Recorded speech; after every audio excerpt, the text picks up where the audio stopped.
Hiring is completely broken. Ask anyone who's interviewing right now. People are getting flooded with fake applicants. Real candidates are having a really hard time getting interviews. People are using AI during the interviews, and it's even enabling threat actors like North Korea from faking their way into corporate IT jobs. Hey everyone, I'm Matt Johansson. I've been in cybersecurity for over 15 years, from protecting startups through the world's biggest banks. Hiring has always been a security risk. If you hire the wrong person with the wrong intentions, it's game over. But with AI, this risk is supercharged. This risk can go from interviewing fake people all the way to getting hacked because you accidentally hired a North Korean spy. Let's start with the fake people one. I saw this post at the top of Reddit a few weeks ago, and it talked about how this guy was interviewing for a developer position. And not only did he notice that the person was using ChatGPT in all their answers, which I think is a super common experience nowadays, he also noticed that the person was using some sort of AI filter on their face. We're lucky enough that he recorded part of this interview. So I'm going to play a little bit of it for you. Kind of weird. Like, are you using something to like change your camera view? Can you take your hand and put it like in front of your face to like cover it partially? No, it's not a joke, because I can see that you're using some kind of software. If you don't do it, we'll end the conversation right now. So spoiler, the guy doesn't do it. He's trying to get him to put his hand in front of his face because that'll mess up the filter. The guy starts waving over here, but he never puts his hand in front of his face. I posted a short video on this when it first came out, and my comments were filled with people who are doing interviews at their day jobs saying that this isn't surprising to them. They see this stuff all the time. I'm really glad this guy video recorded it. He left the audio off the interviewer for privacy. In the same Reddit thread, this guy says, yeah, we get a ton of trash applications like this. He says about 10 applications per person on a single job posting. Some sort of automation is going on. And he even mentions in his post, is this some sort of North Korean cover-up? He's probably saying that because we have these stories of North Koreans getting hired by a number of companies, even cybersecurity companies like KnowBe4, by using AI to create personas, which go check out my other video on Google's report of how nation-state threat actors are using Gemini. Creating personas for fake jobs was one of the main use cases that they saw. KnowBe4, a cybersecurity company, actually hired one of these people. They gave us a great write-up of everything, how this person passed the interview, got hired, they mailed them a corporate laptop. The corporate laptop started doing fishy stuff right away. And with any pressure on this person at all to say, hey, why is your computer doing all of this? The person disappeared. So KnowBe4 said, hey, our hiring process didn't catch this, but our SOC did. And you could see they used AI to take stock photos and make it look more like the person that was actually interviewing for the job. They're doing this by running laptop farms in the US. So a lot of corporate networks, when you go to log in, they're not going to let you log in from weird IP addresses, especially IP addresses in China or North Korea. So some people might say, well, why can't they just use a VPN? Well, VPNs terminate generally in data centers, which again would be a bit suspicious to a corporate SOC who is saying, hey, why is this person who works remote always logging in from this data center? So what's going on is there are people in the US that are being recruited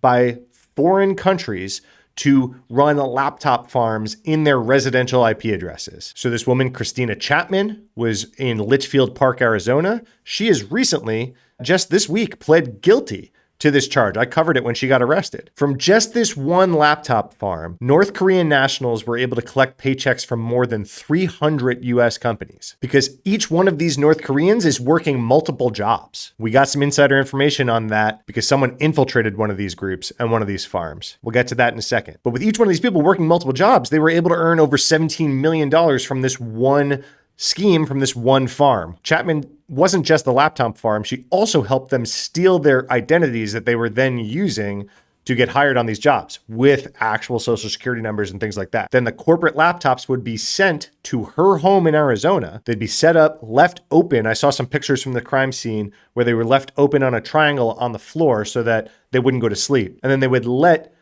the North Koreans remotely control this laptop in this Arizona home. We're seeing indictments on this left and right. This was just a few weeks ago where 2 other Americans were indicted for these laptop farms. This was a group indictment including some North Koreans who were part of the scheme, along with 2 Americans and a Mexican national. This team made about $866,000 and helped launder the funds through Chinese bank accounts. This one goes back all the way to 2018. They ran this whole scheme.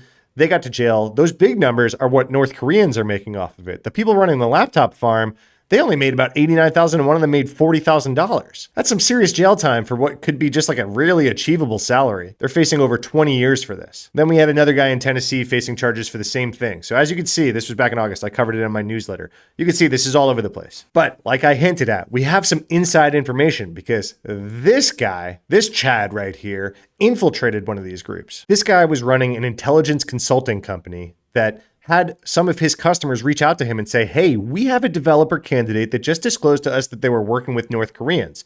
So Aiden decided to unravel this whole thing. What was going on? So he talked to the company. He realized that they hired these applicants on Fiverr. This is a freelance platform. You can go, pay someone $5 to do something, but all sorts of freelancers put all sorts of work up on there that you can hire people for. Web design, IT work, running ads for you, all sorts of stuff. So Aiden made an account on Fiverr and then started messaging the North Korean account on Fiverr, pretending to be a friend. He started messaging with a user named Benjamin Kaur. We later find out that this account was run by multiple people. Ben said he was in Poland, started complaining about the weather being so cold, moved off of Fiverr to Telegram and Discord. Aiden realized that there were multiple people. They started talking super differently. The Bens never acknowledged the fact that they were different people using the same name. They would even show up on video calls looking completely different. They obviously used fake office backgrounds, but they even said that in this video that you could see that the background started to glitch and that people were walking behind them. They suspect that these people were being monitored for their spying activity. This investigation completely scared me because it wasn't even the North Koreans getting hired using AI or fake faces. It was them tricking this guy, Aiden, in America to let them run the scheme through him. So he, a legitimate American, working with them, they started asking him, hey, can we set up your LinkedIn a certain way? He didn't let them, but he let them make a new LinkedIn for him, filled with job experience for the kinds of roles that they were going to try to get him hired for. Then they started getting him job interviews. Aiden started asking, hey, how is this going to work when that company hires me, sends me a computer? Won't they notice if I install some sort of software to let you control it? He said that they were using WebEx by Cisco, which is a very common piece of software on corporate machines. But they have plugins that let people remote control the computer through WebEx. Aiden got them to install some remote desktop software on his virtual machine, tricking them. He didn't want them to use AnyDesk. They used RustDesk. He was able to get their IP addresses through that. He realized that they were in servers in China, obscuring their footprint through a VPN. This VPN is called Astral, which is already been linked to North Korea. Aiden asked about how pay would work between them. Couldn't do a direct deposit or anything like that. They said obviously cryptocurrency or even PayPal. Aiden asked, what if I'm hired for multiple jobs?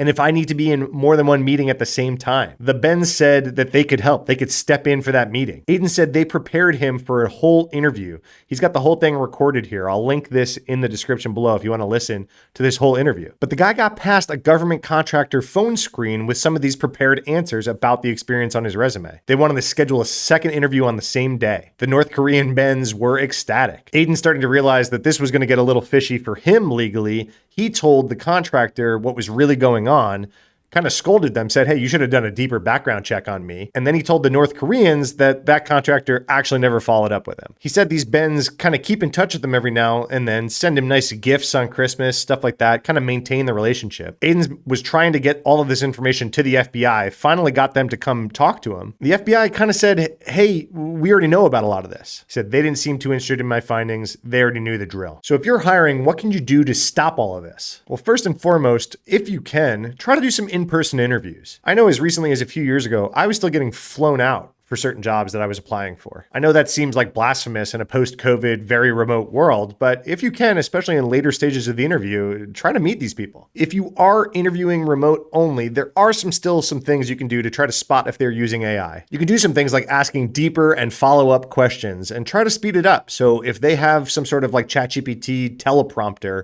it can't go fast enough for you. Update your background check procedures. Make sure they're not using a fake identity. Follow up with references, not just the references they give you, but can you contact the company that they worked for and verify employment? For things like video, you can ask them to like adjust their webcam a little bit. That might make the filter mess up if they're adjusting it. You saw in the video I showed earlier, they asked him to put his hand in front of his face. That might be a little cringy to start off an interview with, but if you're suspicious, you can just say, hey, can you wave at the camera or something like that? Also, right off the bat, I would lay the groundwork for what kind of AI use is allowed in the interview. I'm cool with an open book test. You just got to prove to me that you understand what you're saying. I've done lots of interviews interviews where I say, hey, I don't have that memorized. Do you mind if I Google some of the specifics really quick? You get the specifics and you can still tell the story showing that you understand what's going on. But like in your day job, you would have access to Google just like you would have access to a bunch of AI tools nowadays. I remember growing up where math teachers were like, you're never gonna have a calculator in your pocket with you every day. Well, joke's on them. And AI moves so fast, no one dared say, well, you're never gonna have AI in your pocket all day with you. It just came like that from the start. But there's a difference between regurgitating textbook answers and demonstrating true understanding. And that's what your job is as an interviewer. Are you a hiring manager? Have you uncovered people using AI in the job interviews? How's that gone for you? How did you know? Were they taking too long to answer? Were they spitting out some pretty obvious ChatGPT isms? What I'm really interested is, have you ever seen any of these people using these AI filters on the face? The one I showed you earlier was a pretty bad one, but obviously there's pretty good ones out there because hundreds of companies are hiring these people out of North Korea. I think this problem is going to get worse before it gets better. I also think we're going to start seeing some tools that the interviewers are going to use on their machine during an interview